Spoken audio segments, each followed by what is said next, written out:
بسم اللہ الرحمن الرحیم نحمدہ ونصلی ونسلم علی رسولہ الکریم۔ حضرت یوسف علیہ السلام کو جب ان کے بھائیوں نے حسد اور عناد کی وجہ سے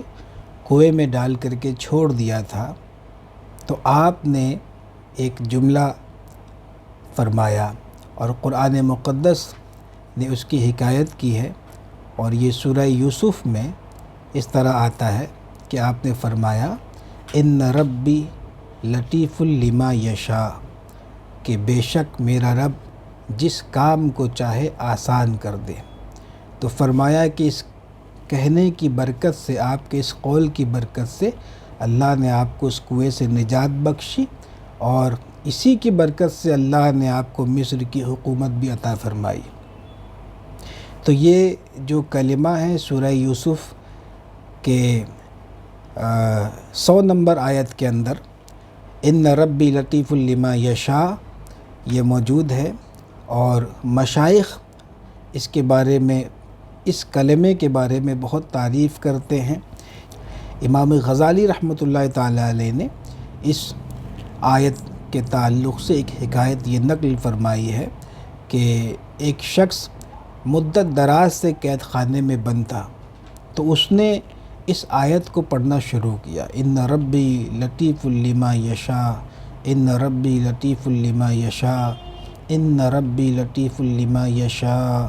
یہ اس نے بکثرت پڑھنا شروع کیا۔ تو فرماتے ہیں کہ ایک دن ایسا ہوا کہ کوئی شخص آیا اور اس نے کہا کہ اٹھو اور یہاں سے نکلو۔ اب وہ کہتا ہے کہ کہاں سے نکلوں، دروازے بند ہیں، تالے پڑے ہیں۔ تو اس نے پھر کہا کہ اٹھو اور یہاں سے نکلو۔ تو اس نے پھر کہا کہ کیسے نکلوں، دروازے بند ہے۔ تو اس نے کہا آنے والے شخص نے کہ تیرا برا ہو، اٹھ اور یہاں سے نکل۔ تو جب اس نے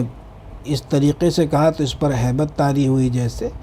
اور یہ بس اٹھا اور نکلا۔ تو جیسے جیسے یہ نکلتا جاتا ویسے ویسے سب دروازے کھلتے جاتے تھے۔ تو اس طرح وہ بالکل قید خانے سے باہر آ گیا۔ تو جب اس نے یہ دیکھا، یہ کرامت دیکھی، تو وہ شخص جو اس کو نکالنے کے لیے آیا تھا، اس کا محسن، اس نے اس سے پوچھا کہ تم کون ہو کہ جس کی برکت سے اللہ تعالیٰ نے مجھے اس قید خانے سے نجات بخشی ہے؟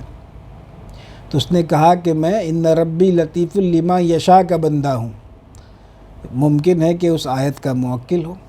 تو امام غزالی رحمۃ اللہ تعالیٰ علیہ نے یہ حکایت نقل فرمائی اس آیت کے تعلق سے، اور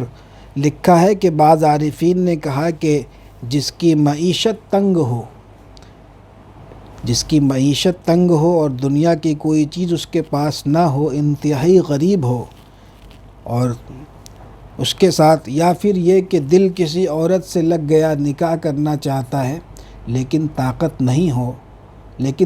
نہیں تو اس کی غریبی کی وجہ سے، یا اسے پسند نہیں،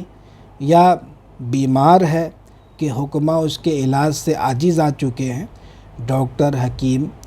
کے علاج سے بالکل عاجز آ چکا ہے، اللہ نہ کرے کوئی ایسی بیماری لگ گئی، تو فرمایا کہ ان تمام چیزوں کے لیے وضو کرے اور 2 نفل ادا کرے، 2 نفل ادا کرے، اور اس کے بعد نہایت عاجزی کے ساتھ، خشوع اور خضوع کے ساتھ اسی آیت کو 129 مرتبہ پڑھے، اور پھر اللہ تعالیٰ سے دعا کرے۔ تو تا حصول مراد اس کو کرنا چاہیے، اور ہر ایسے مشکل کے لیے کہ جس میں یہ قید خانے کی کوئی صورت ہو، یا غریبی مفلسی ہو، یا کوئی بیماری ہو، تنگی ہو، یا کسی مخصوص جگہ شادی کرنا چاہتے ہیں، تو اس کے لیے تا حصول مراد روزانہ اس طرح 2 رکعت نفل ادا کر کے اور 129 مرتبہ ان ربی لطیف لما یشاء یہ پڑھیں تو انشاءاللہ تعالی وہ مقصد پورا ہوگا۔ فرماتے ہیں کہ صدق نیت سے 129 بار اس کا ورد کرے، اللہ کے حکم سے مراد پوری ہوگی۔ اور ایک بات بڑی لطیف یہاں پہ فرمائی، چونکہ اس میں لطیف بھی ہے، اور 129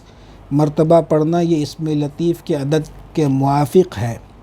تو کہا کہ اس میں لطیف مشکلات و مصائب کے وقت جتنا جلدی تکالیف دور کرتا ہے، کسی اور کی طرف اس کی نسبت نہیں کی جا سکتی۔ یعنی مشکل کے وقت، مصائب کے وقت اسم لطیف جس قدر جلد فوراً دستگیری کرتا ہے تو وہ اس کا بیان ہے، جیسے اسم لطیف کے تعلق سے۔ پھر یہ کہ کسی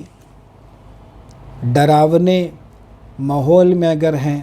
یا کہیں ڈر اور خوف محسوس ہو رہا ہے تو وہاں پر بھی اسی آیت کو اگر پڑھیں گے تو انشاءاللہ تعالی وہ ڈر اور خوف جاتا رہے گا۔ ایسے ہی اپنے گھر کے بچوں کو بھی یہ سکھا دیں کہ جب کبھی ڈر محسوس ہو، کہیں تنگی محسوس ہو، کہیں اکیلا پن آپ کو لگے تو اس آیت کو پڑھیں گے تو انشاءاللہ تعالی جیسے حضرت یوسف علیہ السلام کے اللہ تعالیٰ نے دستگیری فرمائی تھی، تو ان کے اس کہنے کی برکت سے اللہ تعالیٰ اپنے اس آیت کی برکت سے وہ بندے مومن کی بھی دستگیری فرمائے گا۔ حتیٰ کہ یہاں پہ لکھا ہے کہ کہنا چاہیے کہ جو شخص اس پر عمل کرے گا اللہ تعالیٰ اس کو بھی وہی عطا فرمائے گا جو اس نے یوسف علیہ السلام کو عطا فرمایا تھا۔ اب یہ معنی ہے کہ اس کے حسب مراتب ہم جو پڑھیں گے تو ہمارے حسب مراتب، ہماری اوقات کے مطابق اللہ تعالیٰ ہمیں عطا فرمائے گا، ہمارے ساتھ ویسے ہی لطف و کرم کا معاملہ فرمائے گا جیسے اس نے یوسف علیہ السلام کے ساتھ فرمایا تھا۔ تو یہ ایک جیسے بہت اہم، بہت پیاری سی آیت ہے، سورہ یوسف کی آیت نمبر 100 میں یہ موجود ہے، اور اس کو آپ سب اس کو پڑھیں،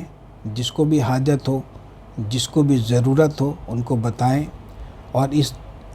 آیت کا ہم نے الوفاق کی آنے والی قسط میں عمل بھی، یعنی اس کو عمل میں لانے کا طریقہ، اس کے عامل بننے کا طریقہ اور اس کا نقش وغیرہ بھی لکھ دیا ہے۔ تو جو اس کا عامل بن جائے گا تو وہ دوسروں کو بھی اس آیت کے ذریعے فیض پہنچا سکے گا، اور اس کا نقش لکھ کر کے دے گا تو وہ مشکلیں حل ہوں گی، اور باقی تمام لوگ خاص و عام احباب ہمارے اور جو بھی سننے والے ہیں، دیکھنے والے ہیں، وہ تمام اس کو جیسے ہم نے بتایا ہے کہ کسی بھی مقصد یا حاجت کے لیے، یا جن مقصد یا حاجت کا ذکر ہوا ان کے لیے تا حصول مراد اس کو روزانہ اس طریقے سے پڑھیں گے تو انشاءاللہ تعالی قوی امید ہے کہ اللہ تعالی اس آیت کی برکت سے جلد مراد پوری فرما دے گا۔ تو آج کی یہ نشست یہیں تمام کرتے ہیں، اور دعا کریں کہ اللہ تبارک و تعالی میرے وقت میں برکت دے اور